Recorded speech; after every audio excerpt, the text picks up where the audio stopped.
How much more can you actually take living in a place like this? These buildings weren't created with the view for people living in them. Like that's how small it is. I'm 5'1".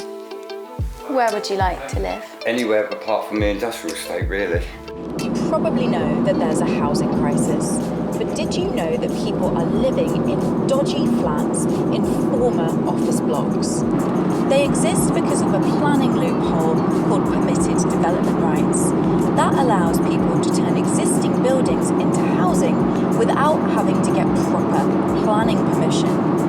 And today I'm off to Harlow to look at some of these conversions. On this industrial estate in Harlow, there are a few former office blocks that have been turned into housing. And I'm here to see Nick. He's a father of 3 living in a flat that is overcrowded. He was housed here 6 years ago when he became homeless as temporary accommodation. How would you describe this building? Very small, very cramped when you've got a family. I've got 3 children. They don't really have much room to play. It's not really safe for them to go outside because the roads are very dangerous. I mean, the main road is right there. Yeah, right outside your face. My children are 3, 5 and 7. They're all getting very big. The rooms and the space is getting very small. And literally you've got about a foot between each walkway. Kids don't really have anywhere to play. There's literally no space for anything. And do we know how wide this room is? Because I'm just thinking...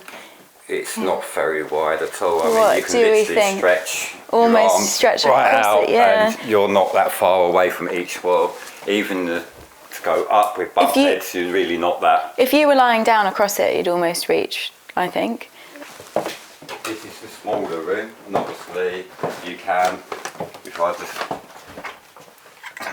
wall to wall. Because obviously this used to be an office block. Yeah. So is the bathroom in here? Yes. Can we have a look? Yeah. But there's not much room in there at all. You can only bath one of them at a time. When you were moved here, your kids were a lot younger. They was, yeah, and there was a lot smaller, so there was more space in that respect because obviously they was only in cots. Your eldest is nearly 7. She's going to want her own space. It's going to be very difficult. What do?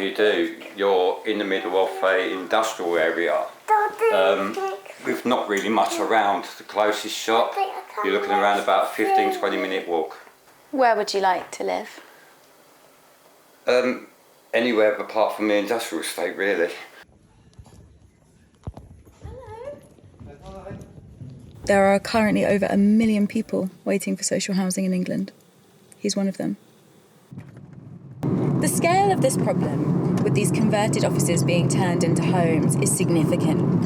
Around 93,000 homes have been converted through this planning exemption, permitted development rights, and there are around 167,500 people living in them. One organisation, the Town and Country Planning Association, is desperate to do something about this, and they are currently lobbying the government for more robust minimum standards for new housing. The problem with permitted development rights is that they've deregulated the planning system, which has resulted in poor quality homes being developed. We're not anti-changing unused buildings into homes. We absolutely recognise there's a need for new homes, but the homes that are being built are too small, they aren't properly ventilated. These buildings weren't created with the view for people living in them, and so what we're worried about is that vulnerable people are being housed in these places and it's undermining their health and well-being rather than actually supporting people to thrive. What we're campaigning for with the government is to say that they need to introduce new primary legislation which will prevent the development of poor quality and unhealthy housing. The Town and Country Planning Association are determined to get legislation through to bring in more robust standards for new homes so they can stop these permitted development rights, office to residential conversions and stop these substandard homes being created. But until they do, people are basically living in human warehouses. And as I leave Harlow, having seen how people are living in them, I just wonder what happens when Nick's children get bigger grow up and need more space. Carradine Property, the company which manages Nick's flat in Templefields House, told the family were referred to them by a local authority on a temporary accommodation arrangement. At the time, he had 2 children and was given a 2-bedroom apartment. Lewisham Council told me that they are reassessing Nick's situation and working to move him to more secure accommodation.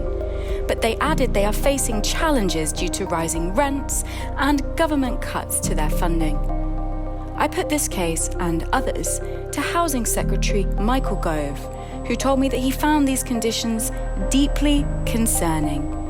You can read his, Lewisham Council's and Carradine Housing's full responses in my article at inews.co.uk.